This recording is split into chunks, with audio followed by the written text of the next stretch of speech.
F1 racing, Prime Target, and more with Charlotte Henry on TV Plus Talk. This is MacVoices.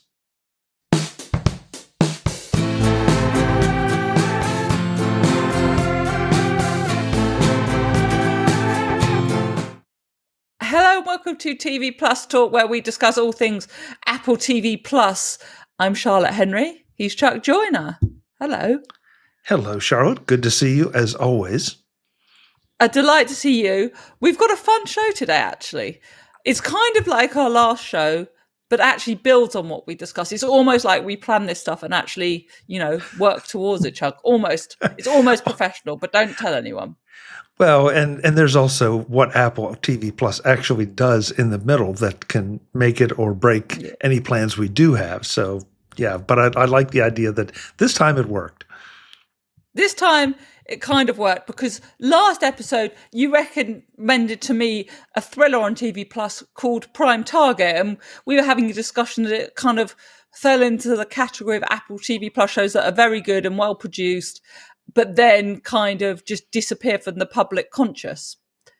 And so, dedicated as I am, I've started watching it. I've watched the first episode.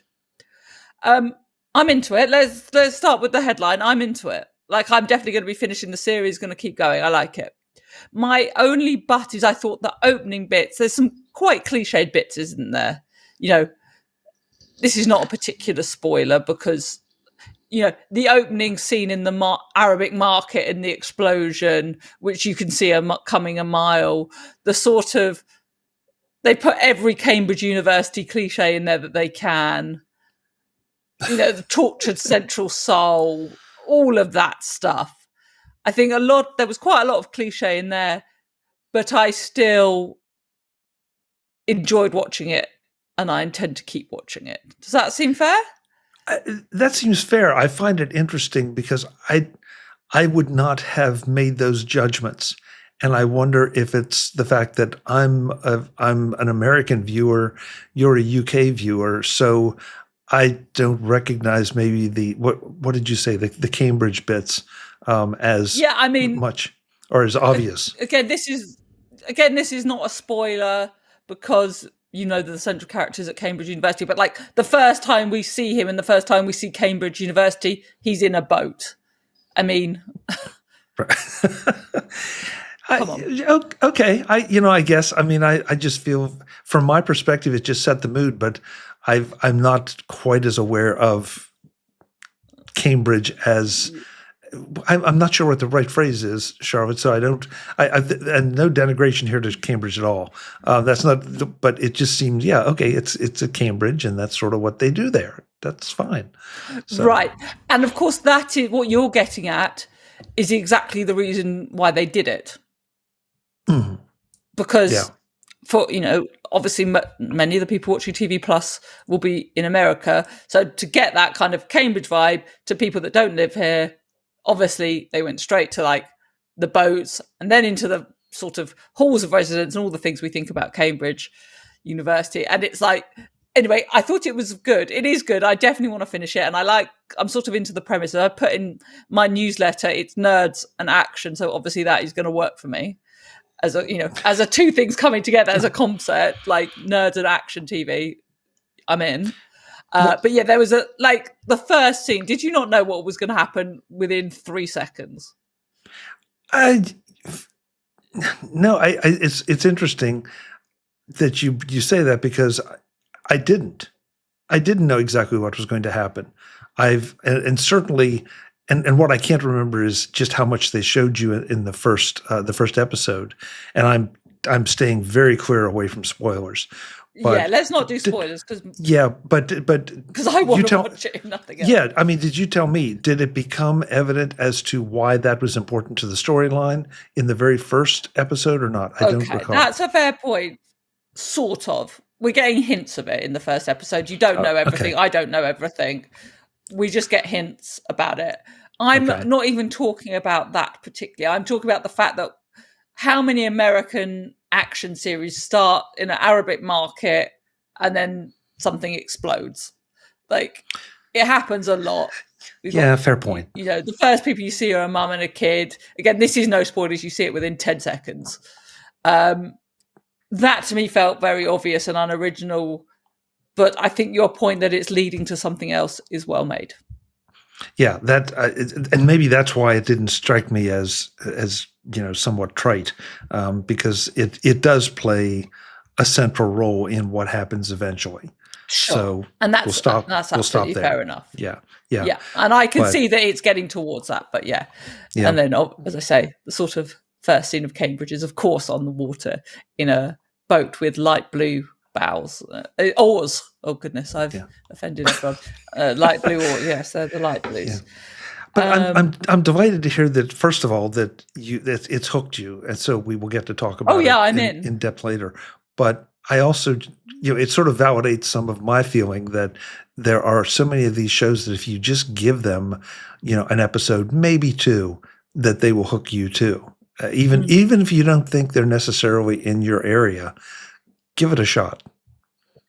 There's a couple more things that I want to get at with you on the back of this. First of all, can we talk about the production quality? Sure. I mean, it's beautiful, isn't it? The way it's put together. Absolutely, and that continues through the series, and that's not a spoiler either. But they set the bar for quality, and they continue to deliver. I mean, the production values of it are so high, and I'm not even talking about elaborate scenes. I'm talking about in someone's house in Cambridge, in the halls of residence or whatever in Cambridge, in the offices. Like, it is impeccably shot and put together. I thought it was stunning. And maybe that's why I didn't pick up on it exactly the way you did, because it did feel so much like you are right there.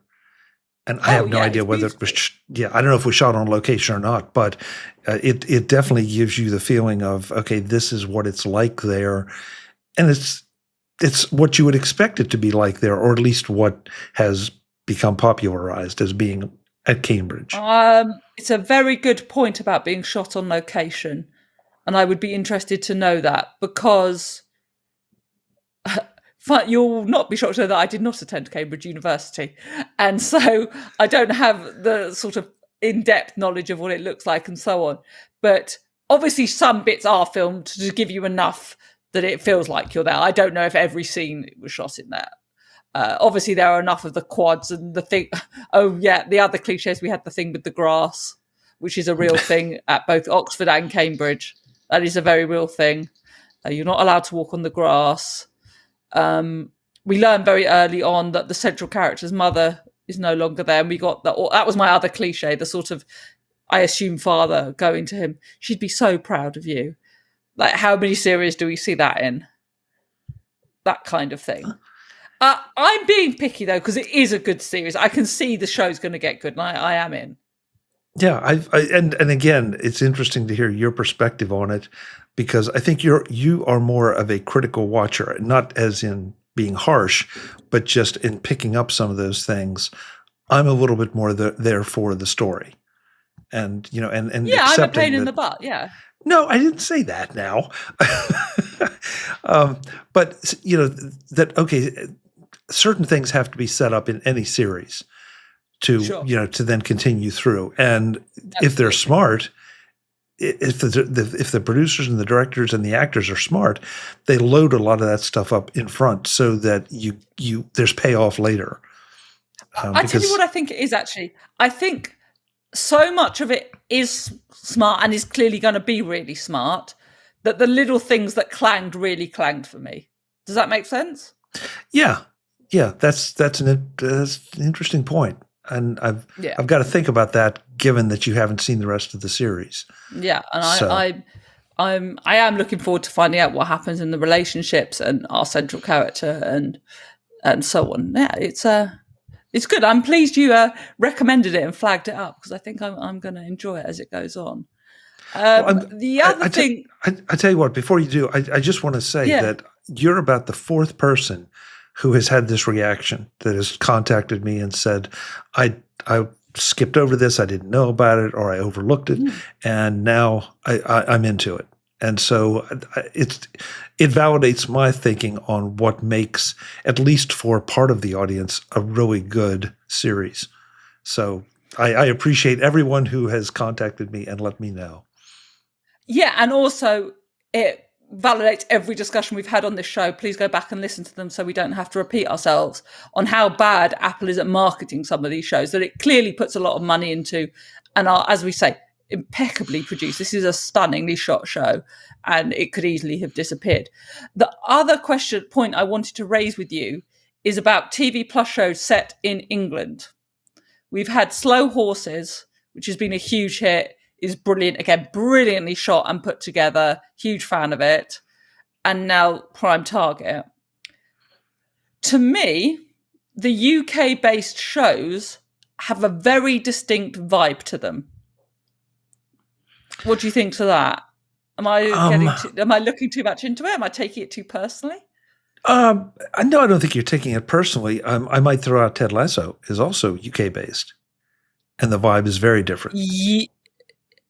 Because the central character is American. Well, it's also a comedy, and so and it's a comedy, unlike Prime Target and Slow Horses. Yeah. Yes. So I don't. I mean, I guess the only vibe I get is that yes, it's set in the UK, and so there are UK things that you obviously don't have if it's set in New York or Los Angeles.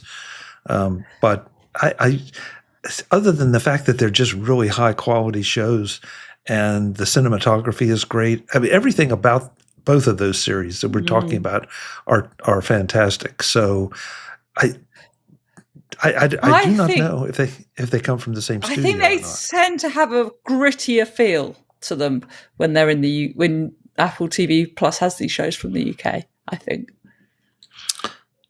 Think of the vibe of Slow Horses in particular. Think of the opening. It's quite those production quality. It's quite dark bits of Prime Target, and which is accurate because that's the university is kind of quite dark and cloistered and old. The UK shows seem to have that vibe. I get the impression. Whereas I would if you agree. think of, I'm trying to think of what an American show would be that's like that. They're all quite bright. Shrinking. Think of Shrinking. That's a very bright, often dark topics, but it's a bright series. That's very true. And I do think that boy, I'm going to get in trouble for this, but I feel like that American television right now, with some notable exceptions, seems to be a little bit you used the word bright. I'll use the word light. There's a little bit too much humor. There's a little bit too much sarcasm for my taste. And I do tend to gravitate toward things like Slow Horses and like Prime Target that maybe take themselves a little more seriously. Does that make sense? Very interesting. Yeah, it does make sense.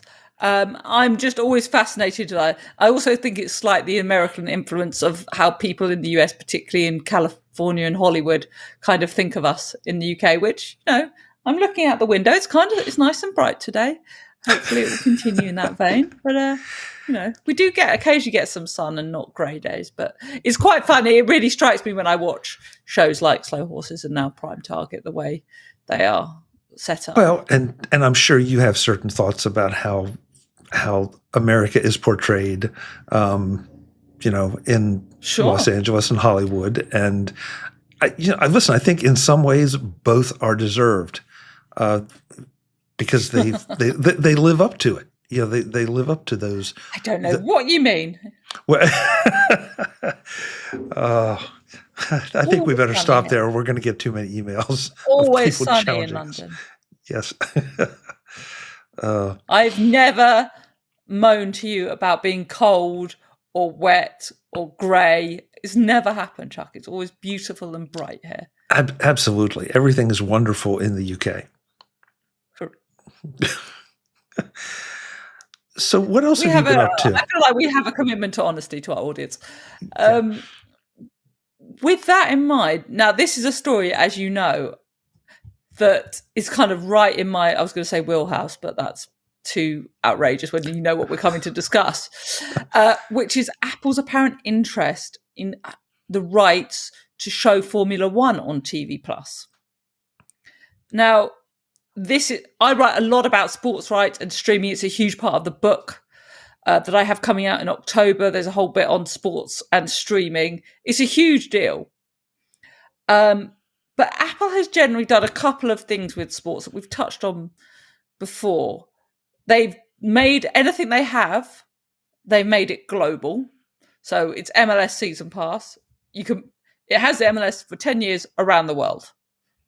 If you want to watch that football tournament, soccer tournament, anywhere you are, you have to watch it through Apple TV Plus and buy the extra thing. Friday Night Baseball, which you don't have to pay extra for, that is also global. My understanding is that the F1 is not going to be global. It's just going to be in the US, I think. So that's another shift from Apple, isn't it? And I don't know if this would be Apple dictated or whether it's the ruling bodies of that sport or I've confess I am woefully ignorant of how Formula One is organized. So I don't know. Yeah, it's not my particular vibe either. Of all the sports I watched, Formula One is quite down the list.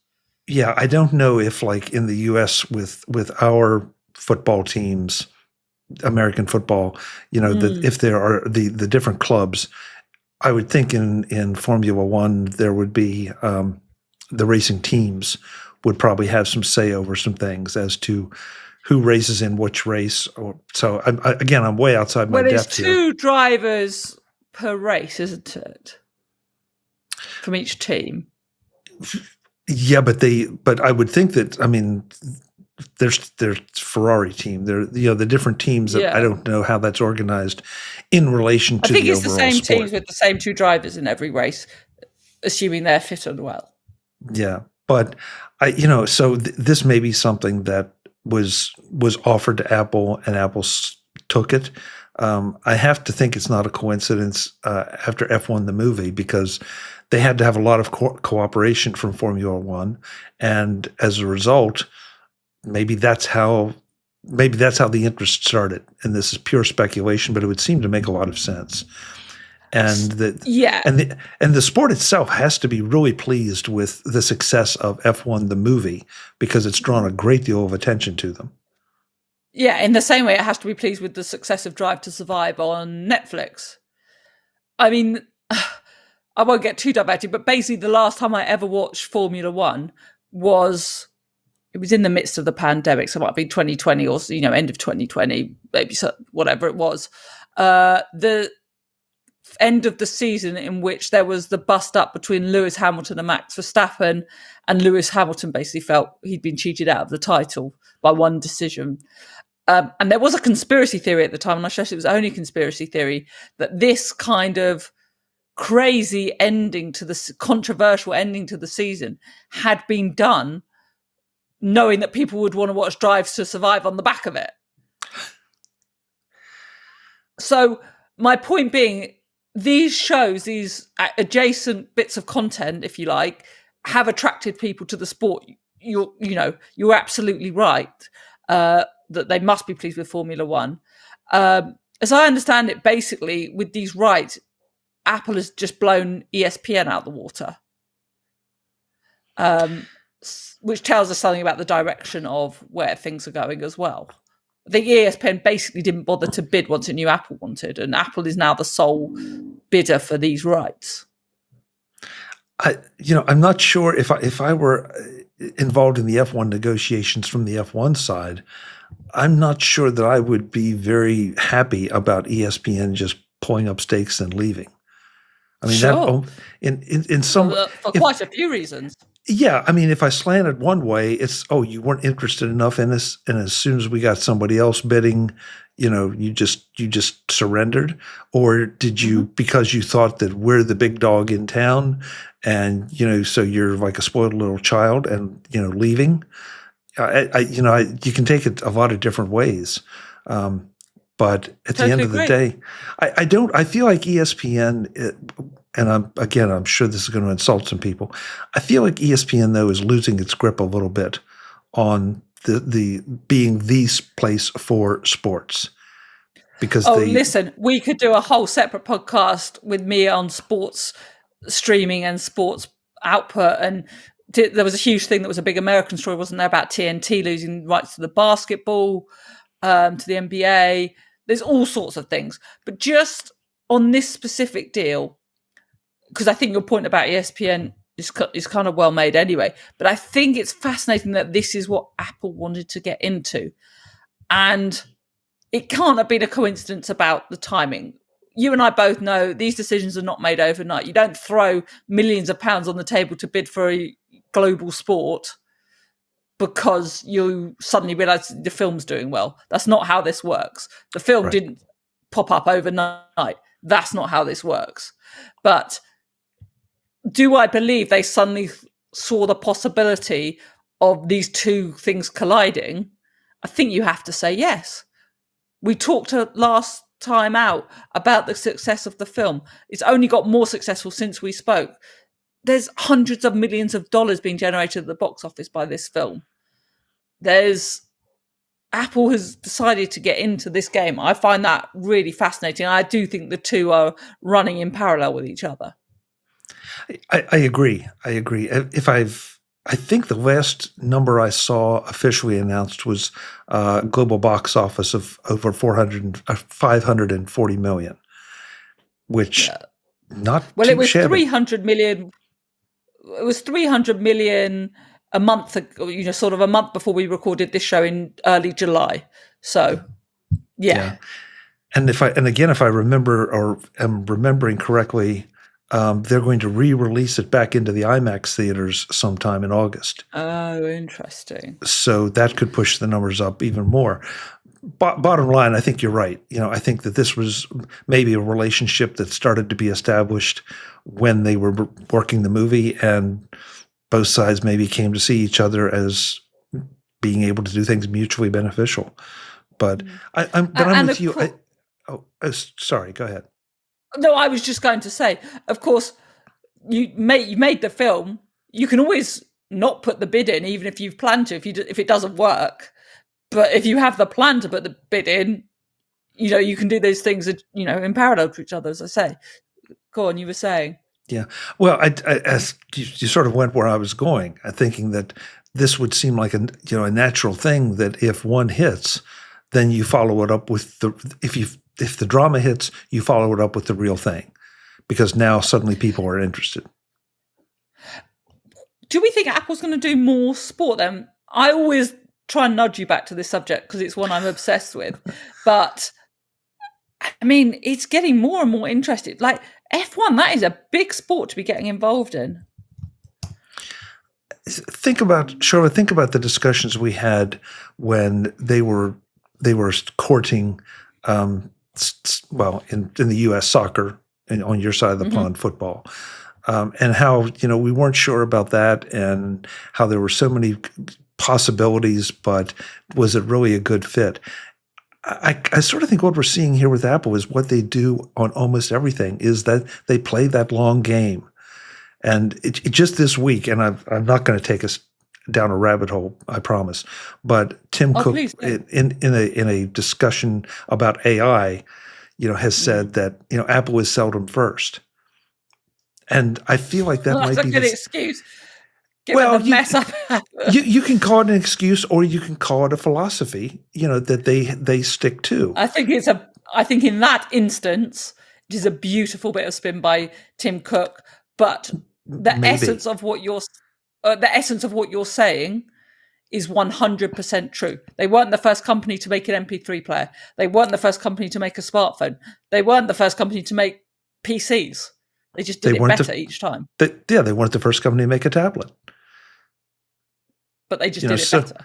They did it better. And so I feel like now those are product categories. Here we're talking about a category of content for their TV streaming service. But so they've had some success with with football/soccer. They've had some success now, or it appears well, that's not fair. We will see what kind of success they have with F1. They have had some success with baseball in, the way they've approached it. So is this just more of the Apple modus operandi that, we're just going to nibble away at it. We're going to play with it. We're going to, make the deals where we can get them and get people interested in our streaming platform as a place to deliver sports. I mean, it did take a swing at baseball quite early, which I was surprised about at the time. Just on the MLS, it is back. It's in. There's games from Sunday, the 10th of August again, and it has now become relevant to my life, Chuck. I've always dismissed it, haven't I, and refused to buy the season pass and not really engaged. But now my favourite footballer is heading to Los Angeles FC. And I think I might have to watch him because I miss him already. So how do you feel about that, Charlotte? And that's a serious question. How do I feel about what aspect of it? How do I feel about Son Heung-min leaving Spurs? Heartbroken, but it's the right time. How do I feel about him going to LA? I think it's a great decision. Lovely life in Los Angeles. There's a huge Korean community there, which will be great. I don't know if I can bring myself to watch the MLS though. Well, that was the question I was really asking will this cause you, because you have a favorite player who has gone there now, will that cause you to pay more attention to it as opposed to just saying, as a serious answer, no, the serious answer is yes. No, but I don't, I'll be interested to see how it plays out. I'll be able to see, because there's some games I'm sure I've been able to see for free. So I would be interested in that, yes. I don't know if I'll splash out for a season pass. If nothing else, the time zone changes don't really suit. But I think it is the type of move that would make me interested. It is, of course, Lionel Messi, the biggest superstar in football. They brought him to the MLS because, and I'm sure it attracted people to watch the that league.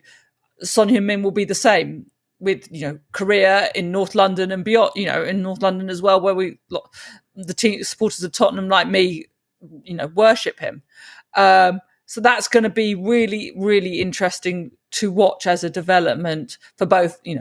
From our perspective, from an Apple perspective, see whether we suddenly see a surge of subscriptions in Seoul or something will be very interesting to see. I can't overstate how much of a superstar Hyun Sung is in Korea. When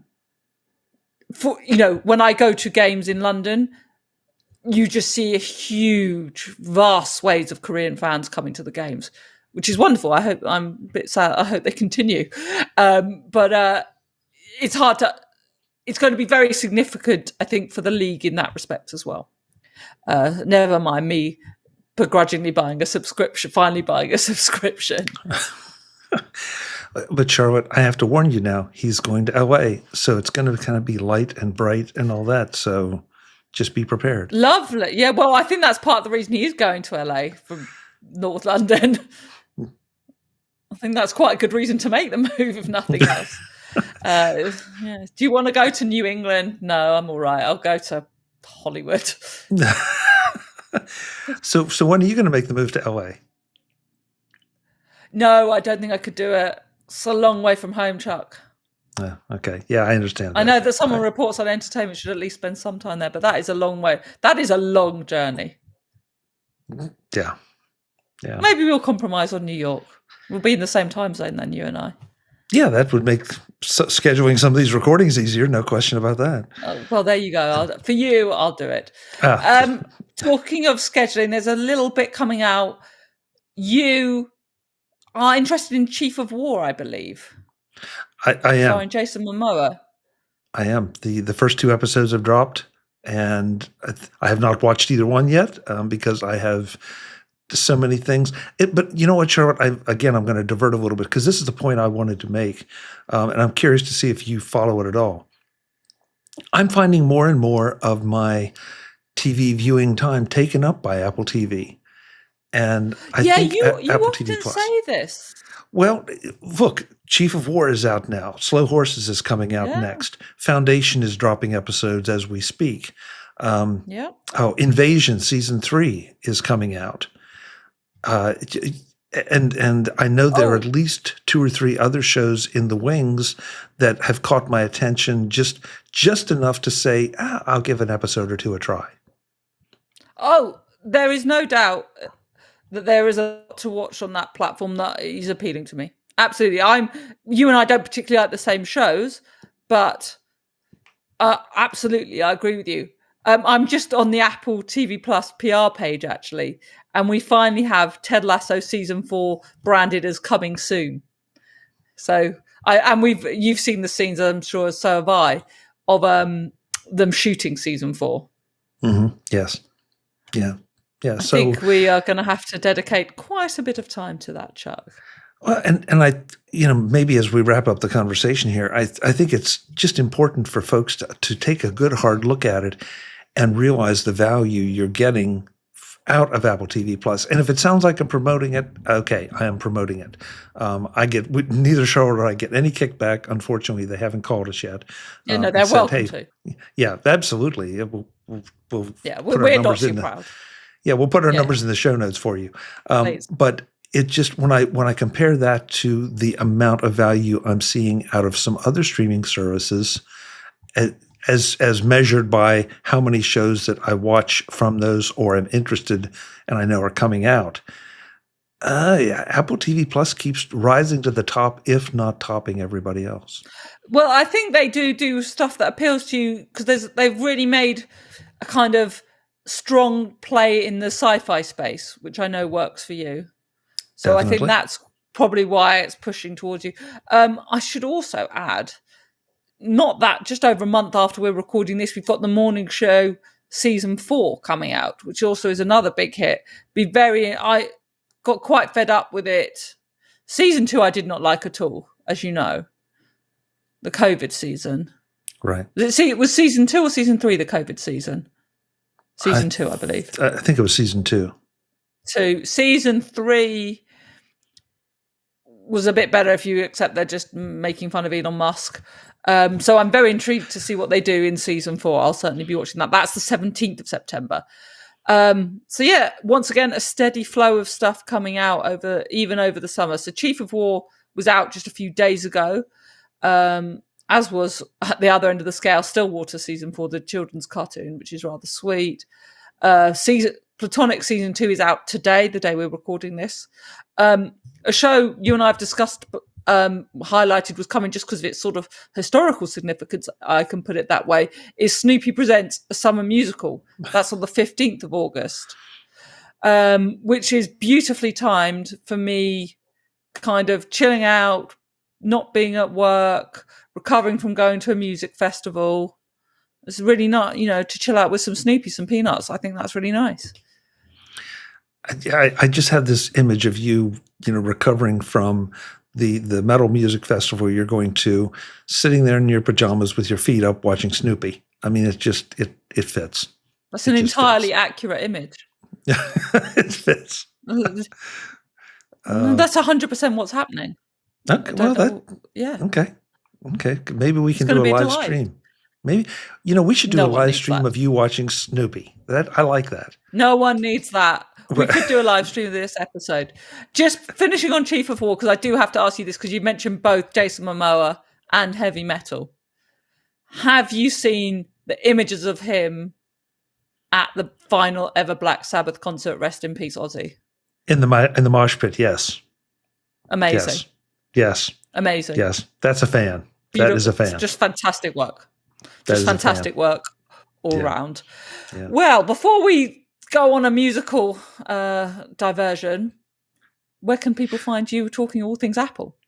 You can find me at MacVoices.com. That's where we're getting back around to doing a few more developer interviews, as well as covering the Apple topics of the moment. And maybe there'll be a few other surprises coming. Where can folks find you, Charlotte?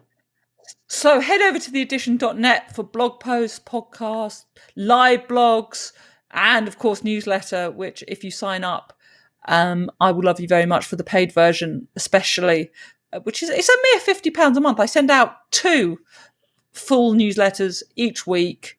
So that's all over at theedition.net. And I think for £50 a year, you get quite a lot of value. All things at the crossover of culture, media, and sport.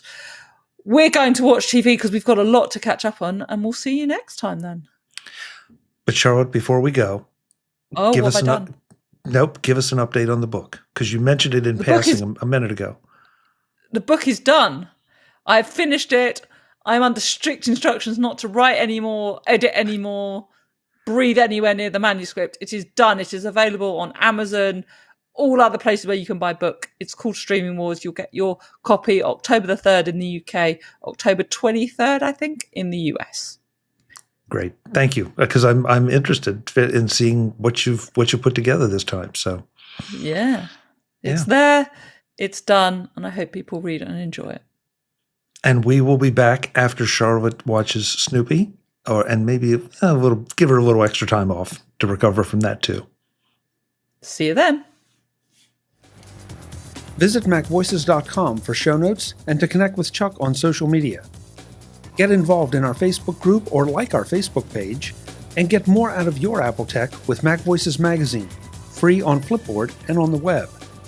And if you find value in it all, consider supporting us through either our Patreon campaign at patreon.com/MacVoices, or by making a one-time donation via the PayPal link on our front page and in the show notes of each episode. You will join these fine people who help bring you Mac Voices.